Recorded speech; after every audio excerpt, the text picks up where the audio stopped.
fin de la metáfora y tenemos el gusto de saludar a Santiago Cafiero, que es jefe de Gabinete de Ministros de la Nación. Cafiero, Iván Yagroski los saluda. Buen día, gracias por el contacto. ¿Qué tal, Iván? Buen día. Ministro, hay como muchos temas que algunos de ellos una agenda positiva para el gobierno, otros situaciones que están en disputa y otros tensiones, me parece, incluso con la propia base electoral del oficialismo. Me gustaría arrancar por los primeros, por una cuestión cronológica que tiene que ver con la nueva llegada o en realidad con la llegada de las segundas dosis de la vacuna Sputnik, como disparador para consultarle si el calendario de vacunación que tenía previsto el oficialismo hacia fin del año pasado se mantiene, si Rusia logró escalar la producción y, bueno, Argentina mantiene las expectativas que tenía al comienzo. Mira, sí, a ver, el día de ayer, como bien decís, se terminaron de recibir las segundas dosis de la primera tanda de vacunas que había llegado en el mes de diciembre, cuando se inició la campaña de vacunación, el 29 de diciembre. Argentina y Rusia tienen un contrato y se viene respetando como todo lo que está establecido en ese contrato. Luego hay bueno, en el medio empieza todo esta mirada que tiene que ver poco con una realidad del contexto internacional, digamos, hay poca honestidad a la hora de analizar la situación, pero bueno, eso es parte un poco, me parece, del juego político, no hay que engancharse mucho. Sí, como funcionarios nosotros tenemos que transmitir las certezas a los argentinos y argentinas que nuestro país firmó un contrato y conforme ese contrato desarrolló una estrategia de vacunación en todo el territorio nacional y eso se está cumpliendo. Nosotros ya a fines de noviembre, principios de diciembre, iniciamos el trabajo más acelerado con el Comité Nacional de Vacunación, con el presidente y en forma coordinada con los gobernadores, que se les iba indicando cuántas dosis les iba a llegar y cómo tenían que aplicarlo y cuáles eran los segmentos prioritarios para aplicarlo, y eso se viene desarrollando conforme a lo que se planteó, que era la primer tanda de vacunas que se distribuye equitativamente en todo el territorio nacional. En Argentina, todas las provincias en el mismo momento, simultáneamente, iniciaron su campaña de vacunación y empezaron también por lo que había fijado el gobierno nacional en este comité, que era la vacunación de los terapistas, la vacunación del personal de salud, pero principalmente de los terapistas, de los que están más en contacto en la lucha con el coronavirus. Luego de ahí, lo que sigue es lo que incluso hemos expuesto ya en su momento, que es avanzar en el resto del personal de salud, en la fuerza de seguridad, en los docentes, que es parte también de lo que el presidente incorpora ya a fines de noviembre. Fíjate que ahora hay todo un debate sobre el tema de las clases o la vocación o la voluntad del gobierno, pero nosotros en todo momento el presidente puso como sector prioritario de vacunación a los docentes, los y las docentes de nuestro país para que pueda volver la presencialidad. ¿Está previsto, ministro, perdón la interrupción, o según el calendario, en realidad, porque prever algo en un año de pandemia es muy difícil, pero en qué mes, o si sería mediados de febrero, mediados de marzo, que podrían estar comenzando a vacunar al personal docente? Sí, mira, nosotros tenemos expectativa que en el mes de febrero ya empecemos a vacunar al personal docente. Okay. Eso es lo que tenemos previsto te vuelvo a insistir, en esta planificación que hicimos sobre la campaña de vacunación, que la hicimos en el mes de noviembre, y que la terminamos de consensuar con los gobernadores y gobernadoras, con el jefe de gobierno de la Ciudad de Buenos Aires, lo terminamos de consensuar en el mes de diciembre, cuando empezaron a llegar las primeras vacunas, cumpliendo con la situación contractual. ¿Qué es lo que va a suceder? Nosotros vamos a estar recibiendo vacunas ahora a fines de enero, que era lo que estaba previsto también en el contrato, y allí vamos a continuar con esta secuencia en la campaña de vacunación.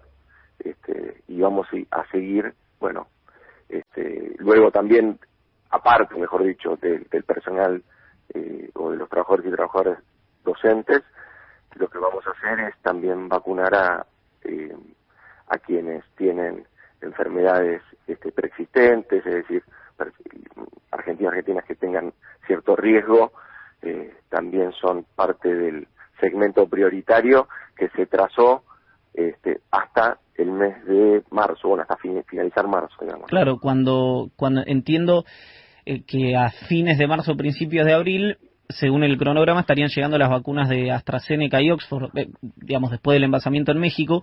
También le quería consultar sobre eso. Primero, saber si el dato es correcto, pero además, la oposición ha planteado una serie de cosas. Yo lo escuchaba al diputado Amadeo,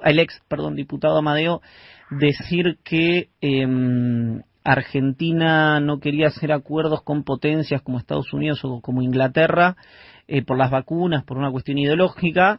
Entiendo que por desconocimiento a lo mejor de que Argentina ya hizo un acuerdo con AstraZeneca y con Oxford y que está en proceso de hacerlo con otros países, pero este tipo de acusaciones que entiendo que depositan cierta desconfianza sobre alguna de las vacunas, o ese es el intento, y también esta movida de abran las escuelas, que me imagino que es algo que quieren, lo decíamos al comienzo, todos los argentinos y las argentinas que abran las escuelas. La consulta sería si uno mandaría a los hijos al colegio con un nivel de contagios alto.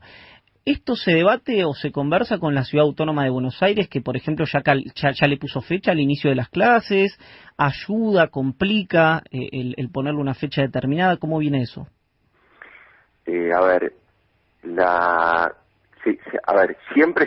Siempre hay una coordinación con todo el tema del inicio de clases y de los ciclos lectivos y de los contenidos, etcétera, digamos, ¿no?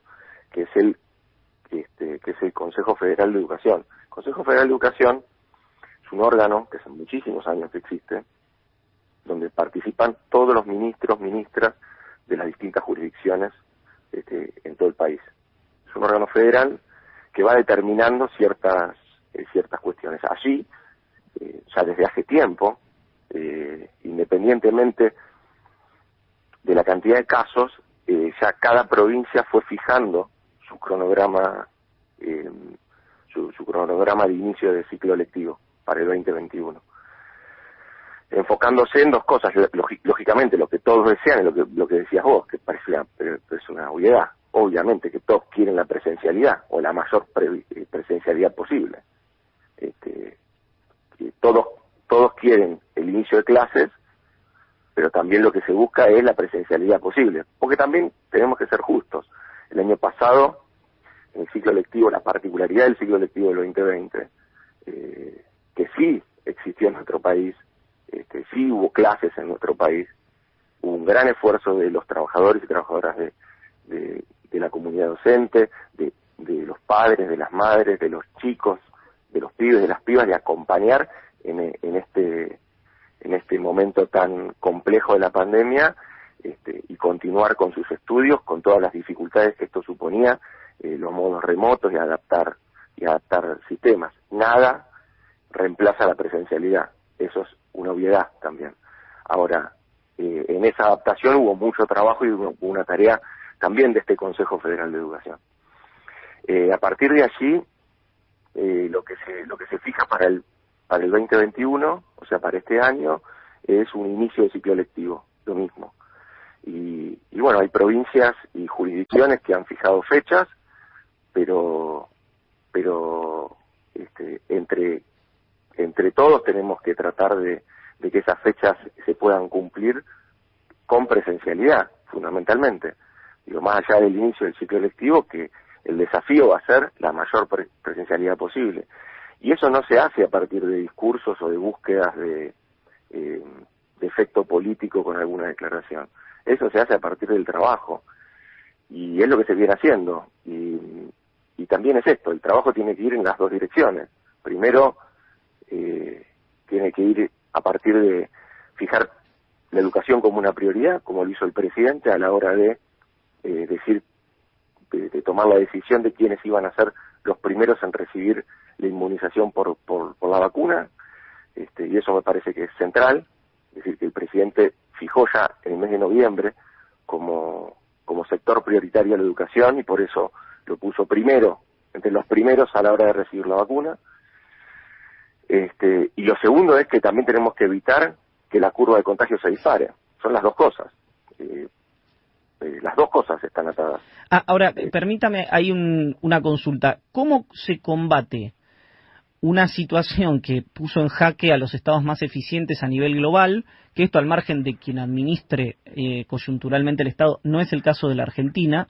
Estoy hablando, por ejemplo, el caso más emblemático es el de Alemania, digamos, y el de Gran Bretaña, que si uno ve los sondeos allí o los comentarios que hacen sobre la canciller o el primer ministro, caso de Alemania y Gran Bretaña respectivamente, las críticas son despiadadas, al mismo tiempo que la oposición, por un lado, la presidenta del PRO le dice a los jóvenes: salgan, diviértanse, necesitan hacer uso de su libertad, yo los voy a bancar, y a la vez el presidente mandato cumplido, Mauricio Macri, pide que se abran las escuelas, que insisto, es algo que evidentemente todos queremos, pero la pregunta sería bajo qué condiciones, con qué número de contagios, etcétera. Es decir, hay como ocurrió lo mismo con la vacuna. No quiero la Sputnik, y después de las declaraciones de Bisotti, que también le quiero preguntar, dijeron: quiero las 2 dosis de la Sputnik. ¿Cómo se combate eso desde el punto de vista narrativo en un gobierno?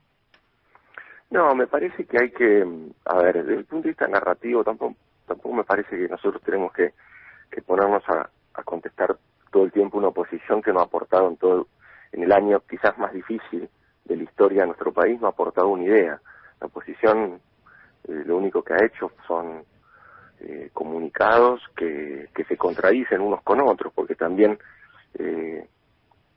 yo te podría decir, bueno, a la vez que en comunicados se quejan de la estrategia sanitaria argentina y del aumento de casos, por otro lado también incentivan a que no se cumplan las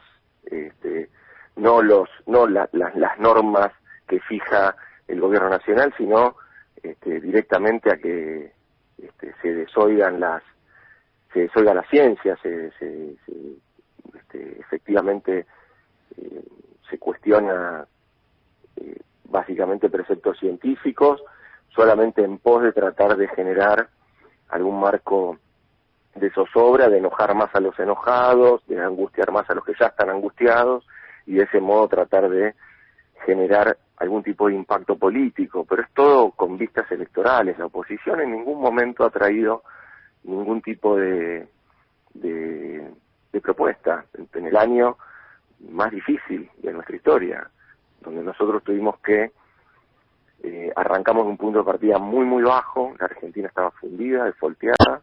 Argentina de Macri, una Argentina donde había crecido la desocupación, había crecido la pobreza, había una gran destrucción de pymes, de comercios, de capital productivo, y la crisis social que todo eso suponía, más el endeudamiento. O sea, ese fue el punto de partida. Si a ese punto de partida encima se le suma la pandemia, imagínate el desafío que ha tenido este gobierno. Ahora, en ese contexto, la oposición no aportó una idea, mucho menos ni siquiera le pedimos que haga autocrítica, pero tampoco aportaron una idea. No sé, un espacio político que tiene presencia territorial, que puede aportar con cuadros técnicos, podría haber aportado alguna idea distinta, innovadora, o algo que no se estaba viendo de parte del gobierno nacional. Eso no ocurrió en ningún momento. Entonces, ¿qué termina siendo? Termina siendo esta actitud muy mezquina desde el punto de vista político, que lo único que busca es ese rédito electoral o ese rédito de posicionamiento político como opositor, y sin mirar que está generando mucha más angustia de la que ya tenemos los argentinos por estar transitando esta pandemia. Es una pandemia global, como bien dijiste vos. Esto, a veces, por eso yo digo que a veces hay que ser un poco más honestos con el análisis del contexto, que es un poco lo que hiciste vos recién. Decir, che, pará, porque esto, mira el Reino Unido, mira Alemania, se podría decir, mira la región. Sí. Fijémonos que la Argentina está con todas estas dificultades, está peleando todos los días para ponerse de pie. Y el gobierno nacional, efectivamente, lo que hace es tomar las decisiones porque ve que el espíritu de su pueblo es un espíritu quiere luchar y que se quiere poner de pie, y el gobierno entonces no va a poner excusas y va a seguir avanzando. Por eso te digo que detenernos en lo que dice Patricia Bullrich o Macri o Amadeo, la verdad que para nosotros es perder el tiempo.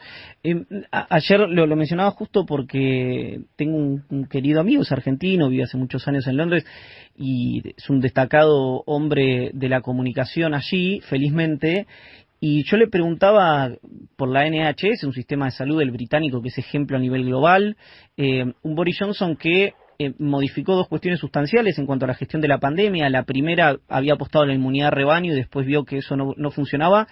Y después, con el esquema de vacunación, pasó de decir que iban a vacunar con las 2 dosis de la vacuna de Oxford a una para poder alcanzar a mayor cantidad de gente, y todo eso suscitó una serie de críticas. Realmente, me decía él, me sorprende, porque a nivel global no se ve como mala la gestión de Johnson aquí, pero aquí las críticas son muy, muy duras, y esto ya es de mi autoría. Me parece que tiene que ver más con la frustración que nos provoca a todos esta situación que netamente con las decisiones oficiales. Por eso le quiero preguntar algo que, esto como ciudadano, le diría, lo recibí con un poco de disgusto, que fue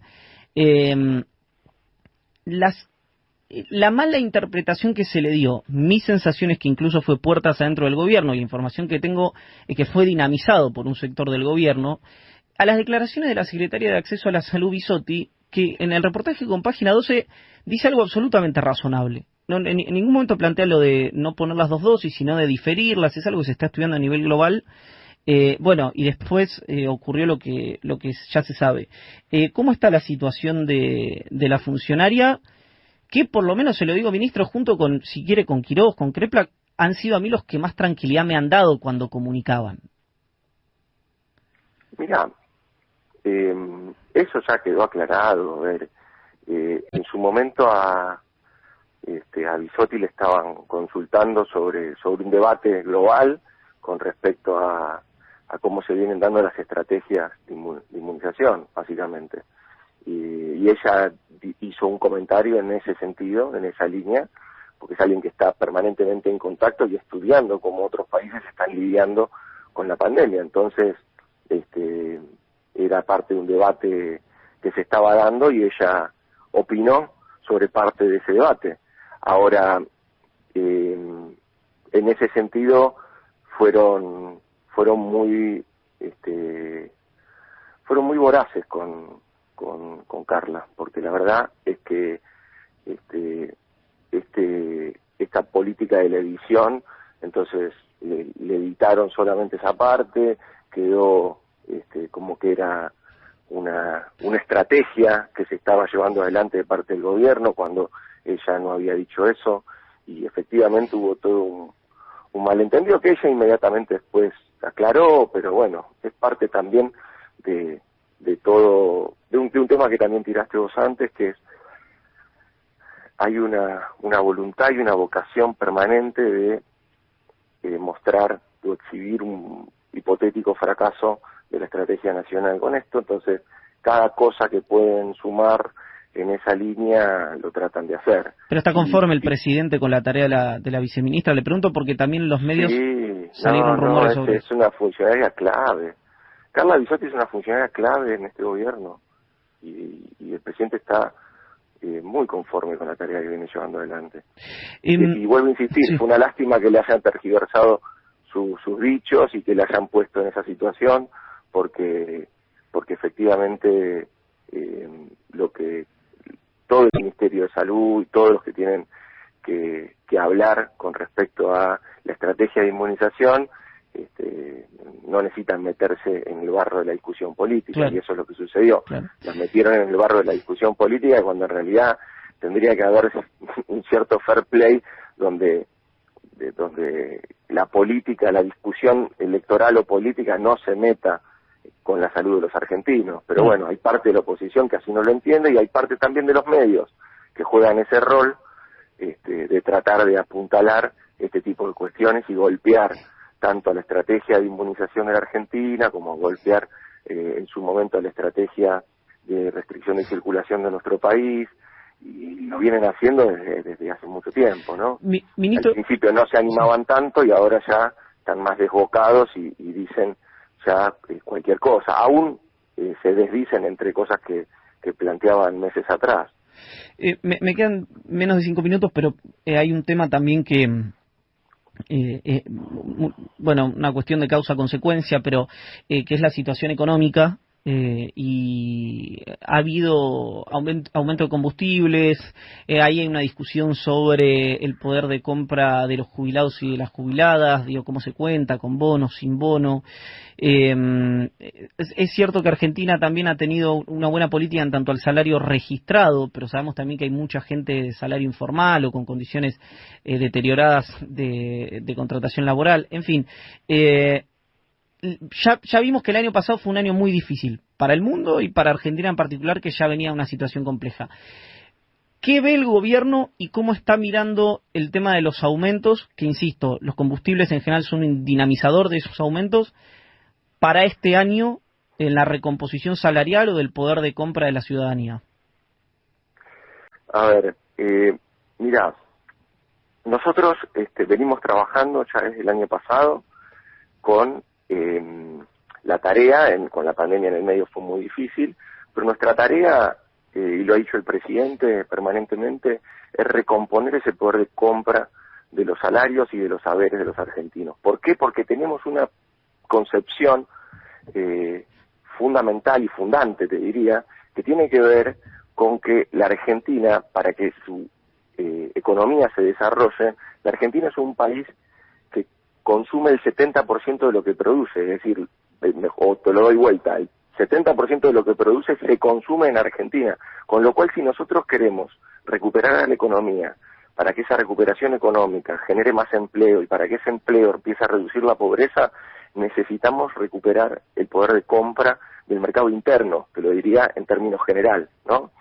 En esa recomposición del mercado interno es que nosotros hicimos todos los aumentos durante el año pasado, avanzamos en recomposiciones salariales, incluso el año pasado, que fue un año muy complejo, y tenemos proyectado para el año 2021 que los salarios y los saberes jubilatorios le ganen a cualquier tipo de suba de precios o de proceso inflacionario. Ahora, lo que nosotros hemos hecho, eso como un mantra, si querés, general. Ahora, lo que nosotros hemos hecho es, por ejemplo, la ley de movilidad jubilatoria, hacer un sistema mucho más justo, que quiere decir que cuando la economía argentina, cuando la Argentina crezca, ese crecimiento también se reparta entre los jubilados y jubiladas, que no quede siempre el jubilado y la jubilada atrás de la discusión sobre la inflación, sino que en algún momento puedan recomponer el haber jubilatorio, que es lo que sucedió con la fórmula de Cristina, fundamentalmente. Con la fórmula de Cristina, los haberes jubilatorios le ganaron, estuvieron por encima, es decir, tuvieron una recuperación real de los haberes. Por eso nosotros volvimos a una fórmula. Acá en Argentina había dos fórmulas, una fórmula con la que los jubilados ganaron y una fórmula con la que los jubilados perdieron 19% en términos reales. Bueno, volvimos a la fórmula con la que los jubilados ganaron, obviamente. Efectivamente, la forma más justa de medir esto es, naturalmente, la cuestión de la evolución del haber, pero también políticas públicas que se hacen alrededor de ese haber. Durante todo el año pasado, la Argentina, el gobierno y la Argentina, con el esfuerzo presupuestario del Estado Nacional, dimos bonos específicos a los haberes mínimos para ir recomponiéndolos. Quizás una de las primeras políticas que tuvo el presidente fue dar un bono en diciembre del 2019 de 5.000 pesos, luego en enero de otros 5.000 pesos y en abril de 3.000 pesos. A eso hay que sumarle, a esos bonos fijos también hay que sumarle la política pública de la vuelta que representa un salario indirecto, que es volver a los medicamentos gratuitos. 9 de cada 10 jubilados tienen al menos un medicamento gratuito y la mitad tiene todos sus medicamentos gratuitos. Esto representa, arbitrariamente, porque es un corte estadístico, pero representa 3.000 pesos mensuales que los jubilados y jubiladas dejan de gastar, de alguna manera, porque el Estado Nacional ha puesto esos 170 medicamentos gratuitos en el Bademecum. Así que, digo, ese es un poco el desafío. Nosotros creo que tenemos un testimonio y por eso no nos enganchamos tanto en la discusión. El macrismo cree que son todos de su condición, entonces ve ajustes donde no lo hay, ve ajustes de jubilaciones. El ajuste de jubilaciones fue la reducción del 13% en su momento, ¿no? Que la hizo quien estaba al frente del Ministerio de Trabajo en ese momento, en la Alianza. Esos son ajustes, o ajuste es lo que hizo Duhovne cuando cierra el acuerdo con el Fondo Monetario Internacional y le pega un zarpazo a la obra pública de 30.000 millones de pesos en un mes.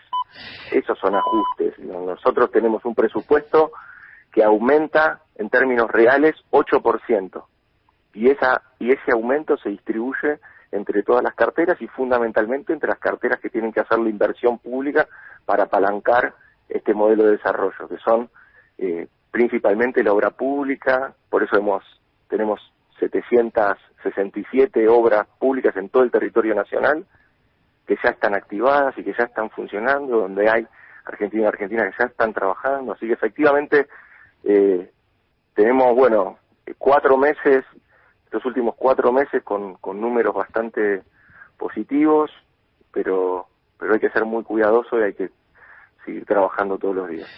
Ministro, gracias por el contacto, ha sido muy gentil. Gracias a vos, Iván.